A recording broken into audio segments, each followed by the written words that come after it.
తెలంగాణ గుండె చప్పలు, తెలంగాణ బీసీల రథసారథి మన ప్రియతమ నేత బొత్స జానయ్య గారి ఆధ్వర్యంలో జరుగుతున్నటువంటి ఈ కార్యక్రమానికి విచ్చేసినటువంటి టైగర్ తీర్మార్ మల్లన్న గారు, ఎమ్మెల్సీ గారు తీర్మార్ మల్లన్న గారి నాయకత్వం, తీర్మార్ మల్లన్న గారి నాయకత్వం. సేవలకు బాధ్యత వహిస్తాం. రోడ్లు బాగుంటేనే చలాన్లు కట్టే విధంగా రూట్ తీసుకొస్తాం. ఒక వార్డు నుండి వచ్చే డబ్బులు 40% నిధులు ఆ వార్డు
ఎవరైనా రెడ్డోళ్ళు వెలుమోళ్ళు ఉంటే దయచేసి బయటికి వెళ్ళండి.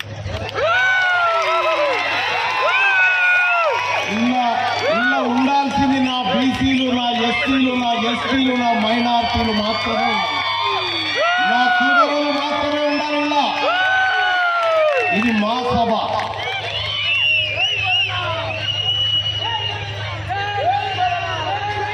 ఎవరు లేరుగా? పొద్దుగల నేను నల్లగొండలో ప్రచారం చేస్తున్న సందర్భంలో ఒక అమ్మ మా గురి కావాలి సార్ అని అడిగింది. ఎందుకమ్మా అంటే గుడి ఉంటే ఇంత ఊగుకోవచ్చు అని చెప్తుంది. సిగమూగుడేమో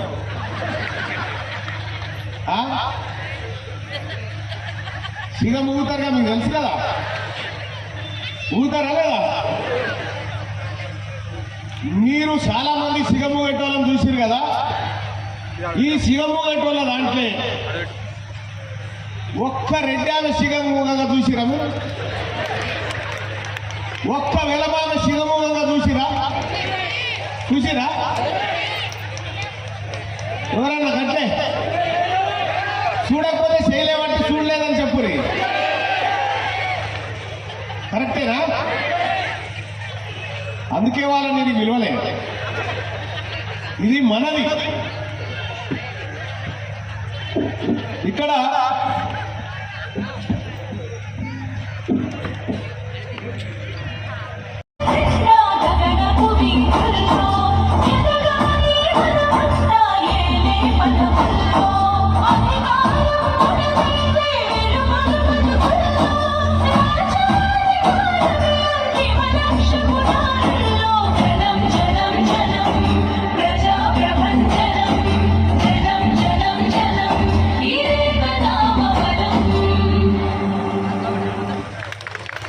జై తెలంగాణ రాజ్యాధికార పార్టీ.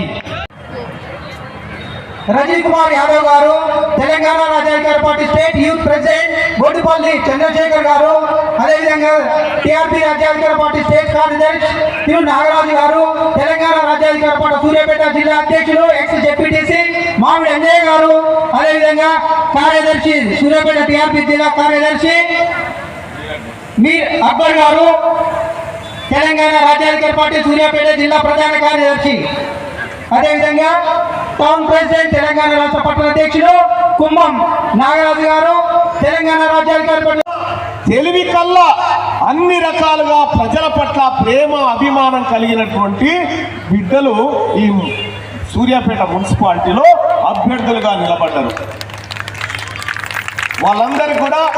వాళ్ళందరికీ కూడా నేను శుభాకాంక్షలు తెలియజేస్తా ఉన్నా. ఖచ్చితంగా మీరు రాసి పెట్టుకోండి. ఈ సూర్యాపేట మీ గుప్పిట్లోకి వస్తుంది. అతి త్వరలో గుప్పిట్లోకి వచ్చి తీరుతుంది. ఇక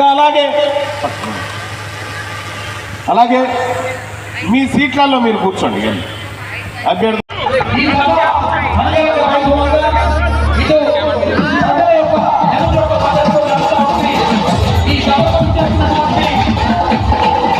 మాట్లాడుకోవాలి. అన్నా నాకు ఇయ్యన్నా అని వాళ్ళ కాళ్ళు కొట్టే తప్ప రావు. కానీ ఈ మీద కూర్చున్నటువంటి మన అభ్యర్థులకు బీఫామ్ ప్యాక్ చేసి ఇంటికి పోయి ఇచ్చొచ్చాడు జానన్న. మరి అంత ధైర్యం కలిగినటువంటి బిడ్డ ఈ సూర్యాపేట గడ్డ మీద పుట్టినటువంటి ఏకైక లోకల్ అభ్యర్థి ఎవరైనా ఉన్నారంటే అడిగిన ముత్యం మన టైగర్ వచ్చే జానయ్య యాదవ్ గారని తెలియజేస్తా ఉన్నా. ఇక జానయ్య యాదవ్ గారు తెల్లారు లేస్తే మన ప్రజల గురించి మనోళ్ళ గురించి మాట్లాడతాడని మీ అందరికి తెలుసు కదా ఏం చేసిరో. ఎంత గోస, వీళ్ళని ఎంత గోస పెట్టిరు. కేసులు 100 కేసులు పెట్టినా ఒక్కనాడు కూడా ఎమ్మనికి తల వంచకుండా ఇంకా 1000 కేసులైనా ఎదుర్కొంటా కన్నా ప్రజల్ని కాపాడుకుంటా నిలబడ్డ నికార్సైన మనగాడు వచ్చే జానయ్య యాదవ్ గారు కదా. రాసి పెట్టుకోరి. ఈ సూర్యాపేట పట్టణంలో ఉండి సూర్యాపేట నుంచి రాజకీయాలు చేస్తున్నటువంటి అగ్రకుల దొంగలారా రాసి పెట్టుకోండి. మిమ్మల్ని ఈ సూర్యాపేటలో మీ రాజకీయాలని ఈ బిడ్డ చేత సమాధి చేయించకపోతే నా పేరు తీన్మార్ మల్లన్న కాదని చెప్పి తెలియజేస్తాను. అలాగే ఎందుకు వీళ్ళ కోట్లు వేయాలి, ఎందుకు మనోళ్ళకి వేయద్దనేది 2 విషయాలు చెప్తా. ఇగో ఇప్పుడే తెచ్చిన కాగితాలు, ఇవి ఎవరియో కాదు, కేసీఆర్ కాగితాలు ఇవన్నీ. అమ్మా, ఆడబిడ్డలు చాలా మంది ఉన్నారు కదమ్మా. ఈ చాలా మంది బాగా ఆలోచన చేయండి, చెప్తా ఉన్నా. జగదీశ్వర్ రెడ్డి వస్తాడు, కారు గుర్తు కోటేయమని చెప్తాడమ్మా. జగదీశ్వర్ రెడ్డి ఏం చేసిండో ఈ కాగితాలు అంటుంది. ఏం చేసిండో తెలుసా అమ్మా? మన ఆడబిడ్డలు చదువుకుంటారు కదా, బండ్ల పంట, సర్కార్ బండ్ల పంట పోయి చదువుకునేది మన పిల్లడే కదా. 9, 10వ తరగతి చదివేటువంటి పిల్లలు మెచ్యూర్డ్ అవుతారు, పెద్ద మనిషి అవుతారు, వాళ్ళకు సమస్యలు ఉంటాయి. ఆ సమస్యలు బాధ వేసేందుకు 44 కోట్ల రూపాయలు శానిటరీ ప్యాడ్ల కోసం కేటాయిస్తే, 44 కోట్ల రూపాయలు కేటాయిస్తే 40 కోట్ల రూపాయలు పంచుకొని తిన్నారు ఈ జగదీశ్వర్ రెడ్డి, కేసీఆర్ వీళ్ళందరూ కలిసి. ఎరికేనా మీకు?